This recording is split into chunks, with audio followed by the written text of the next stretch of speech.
Bonjour à tous et bienvenue pour cette nouvelle analyse du blé meunier. Donc on attaque mars, on est presque au printemps, on a eu un hiver assez doux et donc on a plutôt des cultures qui sont en avance. Alors avant de commencer la traditionnelle revue, on va dire générale maintenant que je fais. Juste pour vous dire que au-dessus, si vous appuyez sur le i, je vais faire fin mars une formation en 4 volets, qui mêlera des vidéos, des webinaires, etc.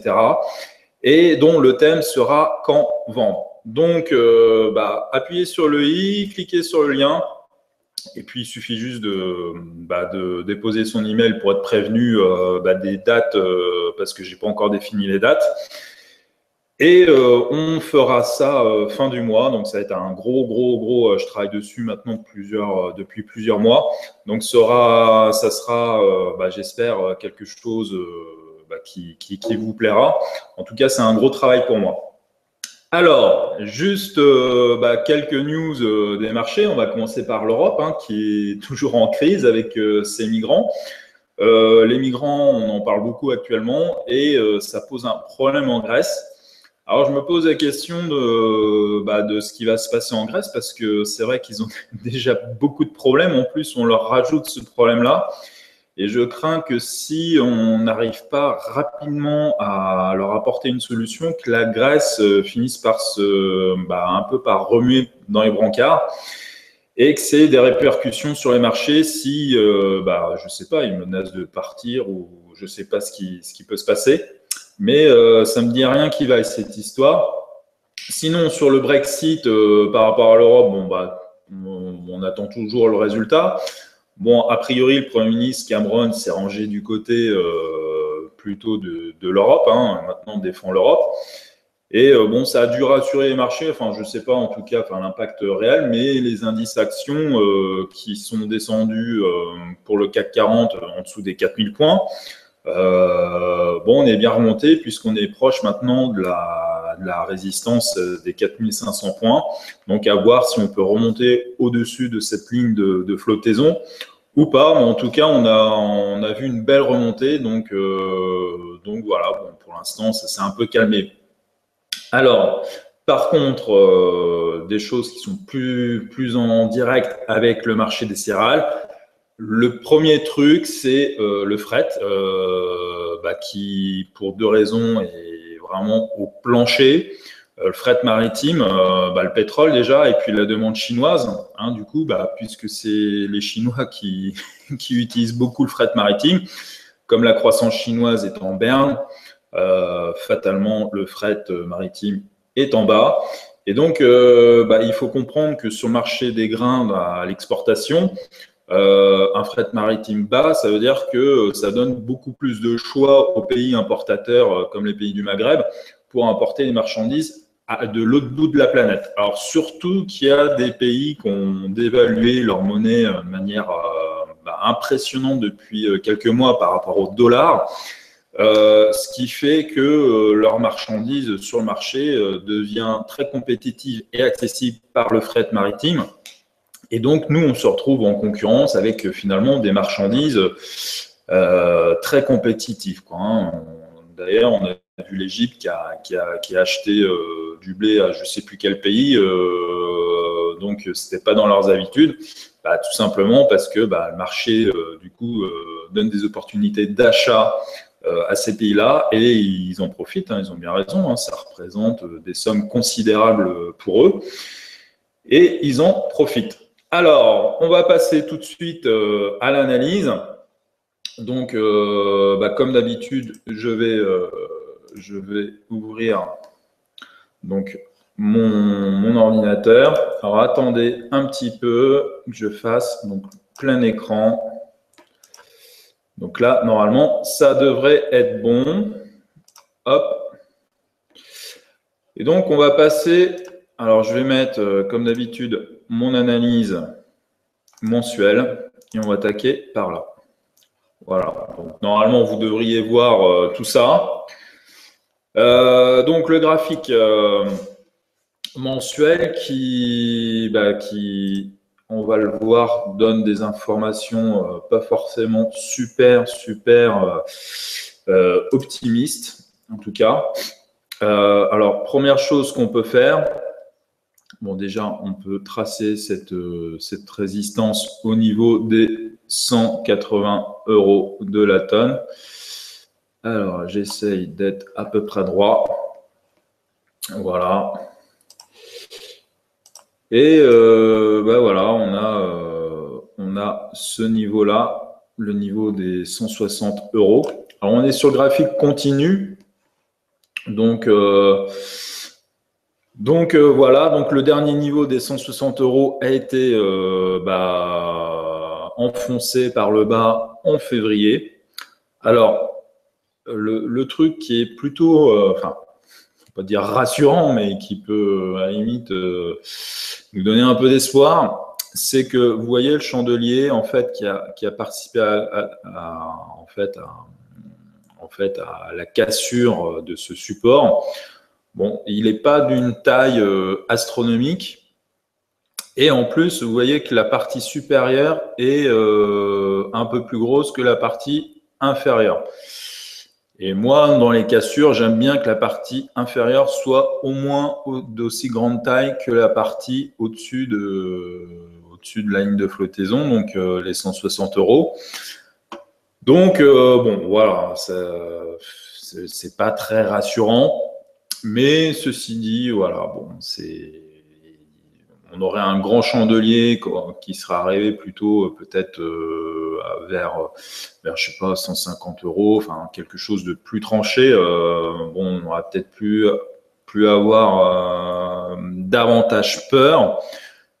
Bon, pour l'instant, je vais pas dire que c'est une bonne nouvelle, mais bon, on va voir au mois de mars et puis au mois d'avril comment ça va réagir.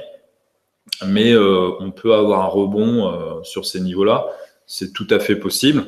Bon, ceci dit, c'est pas une très bonne nouvelle d'enfoncer en fait un support de référence, hein, surtout en mensuel, où les tendances sont très lourdes et influent considérablement sur les autres unités de temps, quoi.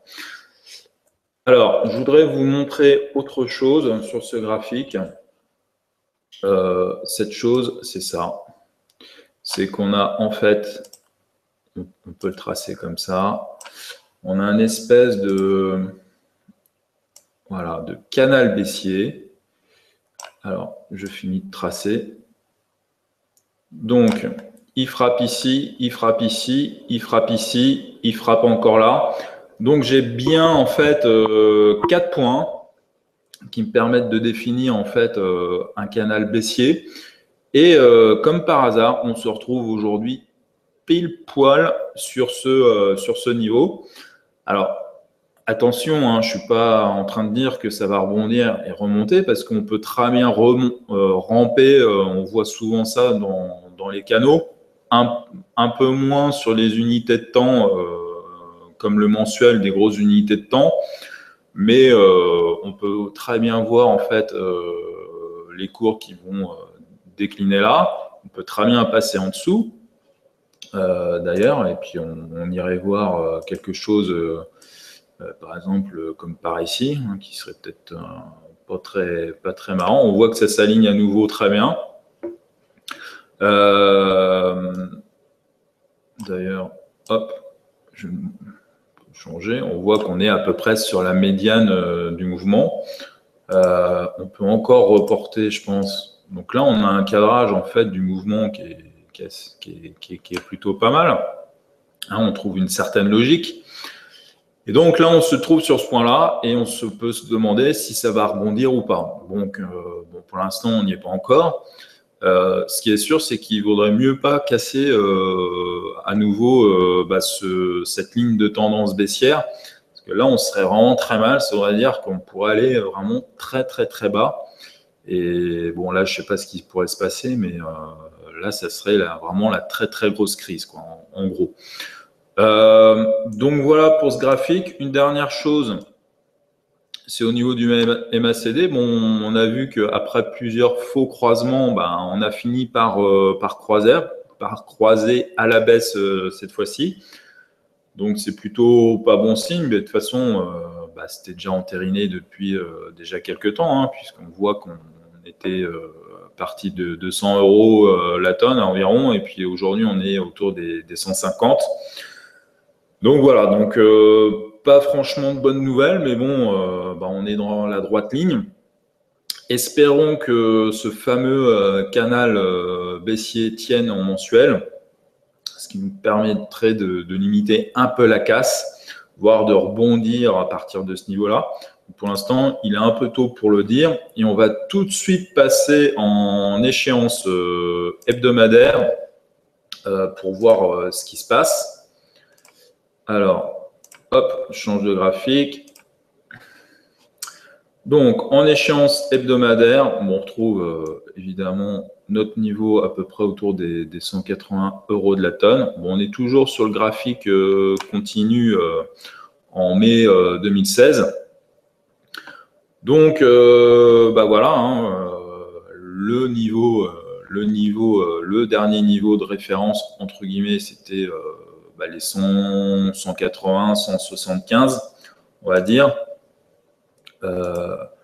Actuellement, on avait aussi ce niveau-là hein, qui pouvait être intéressant, autour des 160, 160, 158. Niveau pour l'instant qu'on est en train de casser. Et voilà, hein, de toute façon, pour l'instant, on n'a pas vraiment de bonnes nouvelles à apporter sur ce graphique.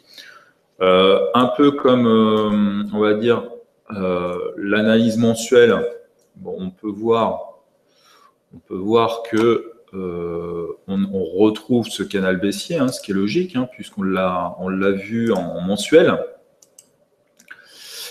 Donc ça, c'est plutôt une bonne information. Et là, on est pile poil encore à nouveau. Donc on l'avait touché une fois, 2 fois, 3 fois, et là on est sur la 4e fois. Est-ce qu'on va rebondir sur ce niveau-là?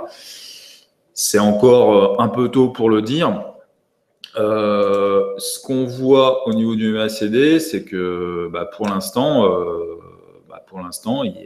n'a pas de signal haussier. Hein, on voit que pour l'instant, et les cours ont plutôt tendance à suivre ces impulsions, voire même aller, entre guillemets, à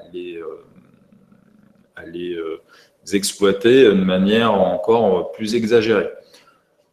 Alors, on va passer tout de suite, ça ne sert à rien de s'apesantir sur ce graphique-là. Je n'ai pas grand-chose d'autre a priori à vous dire, à part peut-être que le prochain support, il y avait un gap ici. On pourrait peut-être le situer à peu près à ce niveau-là, quoi, autour des 145 €. Donc, on n'en est plus très loin. Mais à part ça, je n'ai pas d'autres informations à vous fournir sur le graphique hebdomadaire. Donc, on va tout de suite passer sur le journalier. Alors, le journalier, c'est un peu no man's land, hein, parce que on voit que depuis qu'on a cassé le dernier support, entre guillemets, ici, là, à peu près sur les 176 €, et bien depuis, c'est la dégringolade. Et pour l'instant, on a pareil sur le, on va dire sur le MACD, hein, l'indicateur. On a rien, quoi. On n'a aucune divergence pour l'instant. Alors, juste un espoir, mais alors, attention, pour l'instant, c'est un peu trop tôt pour le dire. On voit que là, on a fait une belle jambe baissière, hein, à partir de 162, 163 € environ vers la début mi-février, et que sur l'indicateur, ça n'a pas l'air de suivre. Donc, on pourrait penser qu'on va bientôt dessiner peut-être une petite divergence à ce niveau-là. Mais bon, pour l'instant, on anticipe vraiment beaucoup. Et donc voilà, c'est le mince, vraiment le très mince espoir qu'on a. Et en plus, on ne peut pas prendre de décision dessus parce que là, le marché est tellement contrôlé par les opérateurs baissiers qui serait vraiment très très dangereux de se positionner pour l'instant à la hausse. Il faut attendre des éléments concrets beaucoup plus solides que ça pour pouvoir se positionner. Du coup, on va pas s'apesantir sur ce graphique, puisque j'ai pas vraiment d'autres éléments pour l'instant à vous apporter à ce niveau-là. On va passer tout de suite sur l'intraday, sur le 120 minutes et le 30 minutes. Alors, hop. Donc, le 120 minutes. Alors, le 120 minutes, on a toujours ce mouvement-là de baisse généralisée qui est très fort, qui est très régulier. Donc, je sais pas. Bon, là, j'ai peut-être pas pris, j'ai pas pris assez de données sur la gauche pour pouvoir tracer proprement mon canal finalement. Bon, on va le faire un petit peu, on va dire à l'arrache. Je pense que ça doit donner à peu près ça, a priori. Hop. Donc voilà. Alors, qu'est-ce qu'on peut dire? C'est que pour l'instant, on est clairement dans une tendance baissière. Et sur le plan des cours, pour l'instant, moi, je vois pas de configuration. Je vois pas vraiment de configuration haussière. Au niveau des supports et des résistances, on va dire que alors on a en fait ce niveau-là qui semble avoir été travaillé à plusieurs reprises récemment. Je vais le mettre en vert pour visuellement que ce soit plus digeste pour vous. Donc on l'a tapé là et on l'a tapé ici. Donc c'est à peu près le niveau des 157 € de la tonne. Donc on va dire que c'est peut-être le prochain niveau à surveiller qui pourrait éventuellement nous reprojeter un petit peu plus haut vers les 160 €. Bon, pour l'instant, c'est un peu tôt pour le dire, mais pourquoi pas. Pourquoi pas. Ce qui est intéressant, en fait, c'est au niveau du MACD, puisque on peut voir que, alors, c'est un peu tiré par les cheveux, mais on peut voir que on a dessiné un espèce de support ici qui vient faire un peu divergence, on va dire, avec les cours, avec ce bas là et ce bas ici. Et comme par hasard, des bas qui sont au contact en plus de la droite baissière. Donc voilà, pour l'instant, c'est un peu tôt pour imaginer un renversement de tendance sur la base d'une divergence, parce que sur les cours, pour l'instant, on n'a rien de confirmé.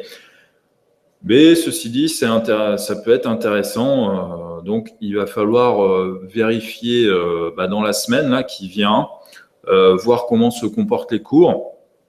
Et le prochain bas qui va probablement se dessiner par ici, voir comment ça réagit et voir si la divergence semble se propager et se développer ou pas. Et ensuite, vérifier sur les cours que ça se traduit bien par un changement de tendance. Pour l'instant, on n'a pas assez d'informations par rapport à ça, mais on voit, on commence à voir des choses naître, surtout que, entre guillemets, cette droite, alors, du coup, je l'ai déplacée, elle a un peu, voilà. Donc on voit très bien qu'on l'avait déjà travaillé à ce niveau-là. Donc 1, 2, 3. Bon, si ça continue à diverger, à un moment ou à un autre, ça va bien finir par payer. Et éventuellement essayer à court terme de renverser la vapeur.